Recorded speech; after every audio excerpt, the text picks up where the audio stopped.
Dan bisa dilihat saat ini sedang dilakukan pembangunan dari Tugu Bung Karno. Namun yang jadi sorotan saat ini ialah tidak sesuainya dari pengerjaan pembangunan dari Tugu Bung Karno ini. Dan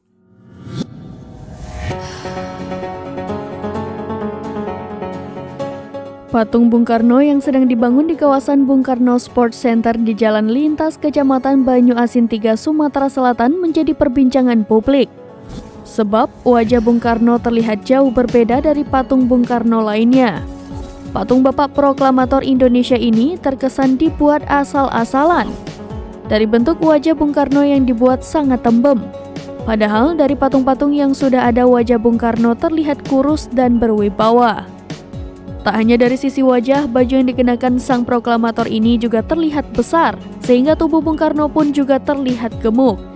Secara keseluruhan, bila dilihat patung Bung Karno yang sedang dibangun di Jalan Lingkar, Kabupaten Banyuasin ini, sama sekali tidak ada kemiripan dengan Bung Karno.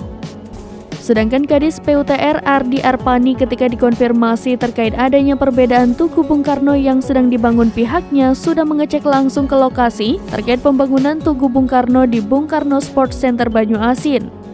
Ketika disinggung mengenai ketidakmiripan patung Bung Karno yang saat ini sedang dibangun, menurut Ardi Arpani, pihaknya harus melakukan pengecekan agar pembuatan Tugu Bung Karno tidak melenceng dari gambar. Sedangkan ketika ditanya mengenai pekerja yang membuat Tugu Bung Karno, menurut Ardi Arpani, para pekerja yang bekerja membuat Tugu Bung Karno didatangkan dari pihak kontraktor.